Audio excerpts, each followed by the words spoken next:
The night birds are chirping. He is inside the house to visit those who can't sleep. Di sebuah apartemen kota yang ramai, berada di tengah kota, lantai 6 menyimpan banyak cerita yang tidak banyak diketahui oleh penghuni baru. Mereka yang tinggal di apartemen itu sering mendengar banyak cerita tentang keangkeran lantai tersebut. Jadi konon katanya, seorang wanita bernama Laura tinggal di sana. Laura adalah seorang wanita pekerja malam dan dia memiliki beberapa banyak om-om yang seumuran dia. Dan konon katanya, Laura itu sering banget menggunakan yang namanya dress berwarna merah dan dia memiliki rambut yang sangat panjang dan tergerai. Usia Laura itu memasuki 49 tahun, tapi dia terlihat tampak muda dikarenakan dia sering banget yang namanya treatment dan perawatan. Kehidupan yang Laura jalani serba mewah. Dia memiliki beberapa mobil mewah, tas branded, baju-baju branded. Pokoknya hidupnya itu serba glamor.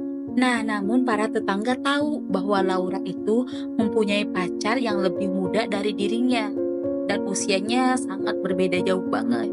Si cowok itu sering banget datang dan pergi dari kamar apartemennya Laura.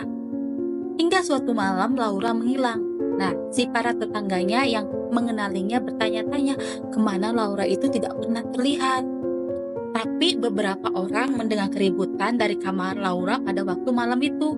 Ada suara benturan keras seperti benda jatuh dan tidak lama langsung menghilang suara itu. Namun tak ada yang tahu pasti sebenarnya apa yang terjadi pada Laura.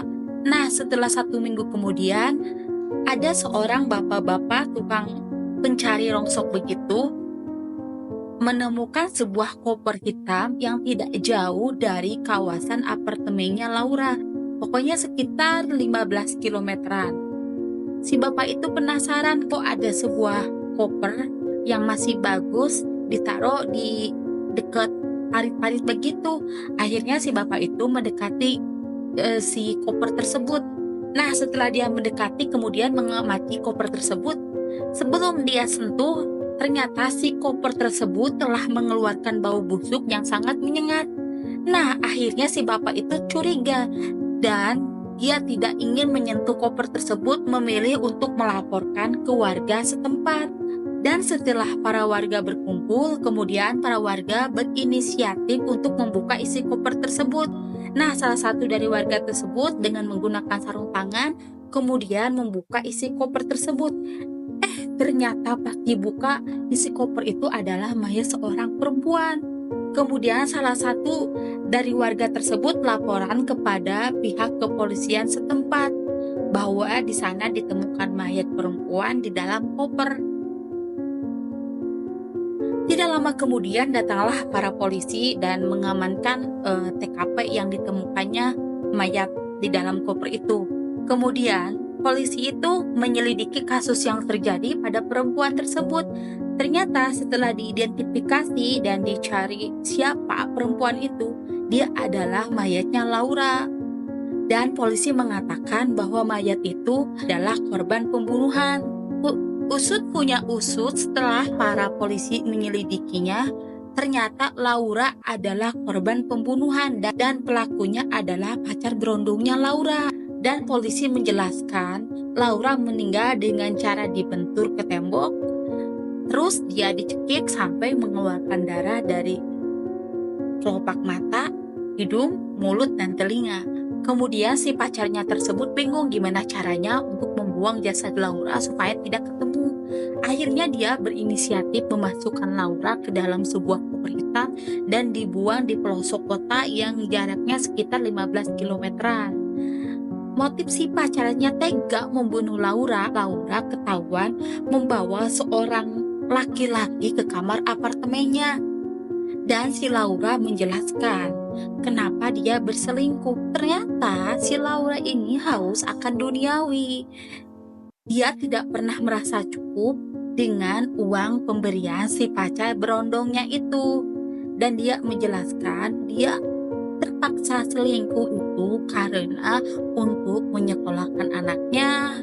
Dan dia terpaksa selingkuh dengan om-omnya itu untuk melanjutkan kuliah anaknya ke mengambil gelarnya. Dan si Laura itu pengen sekali anaknya itu menjadi anak yang terpandang dan berpendidikan. Tapi watak buruk Laura itu tidak pernah hilang. Dia sering banget mengajak anaknya ke klub, dan di sana dia dikenalin atau berkenalan dengan beberapa cowok, dan itu dibolehkan sama si Laura itu selama si laki-laki yang berkenalan dengan anaknya itu bisa memberikan apa yang mereka mau, seperti beli mobil mewah, beli barang-barang mewah. Nah, dari situlah si pacar berondongnya itu marah karena Laura benar-benar haus akan duniawi. Nah, setelah itu cerita seremnya juga beredar. Katanya beberapa penghuni sering melihat perempuan di lorong dengan memakai dress merah dan ada koper yang berwarna hitam yang suka tiba-tiba ada di lorong, kemudian setelah didekati tiba-tiba menghilang. Dan para penghuni apartemen tersebut sekarang tahu bahwa mereka jangan pernah berhenti di lantai 6 tersebut, dan jangan pernah berjalan sendirian di malam hari di lantai lorong 6 itu. Dan jangan pernah berjalan sendirian di waktu malam hari karena katanya jasad Laura meminta keadilan. Makanya dia masih bergentayangan. Dan itulah sebenarnya kenapa lantai 6 di apartemen tersebut dihilangkan, karena banyak banget cerita misteriusnya tentang lantai 6. Makanya sekarang diganti menjadi lantai 5A, yang 6-nya itu dihilangkan.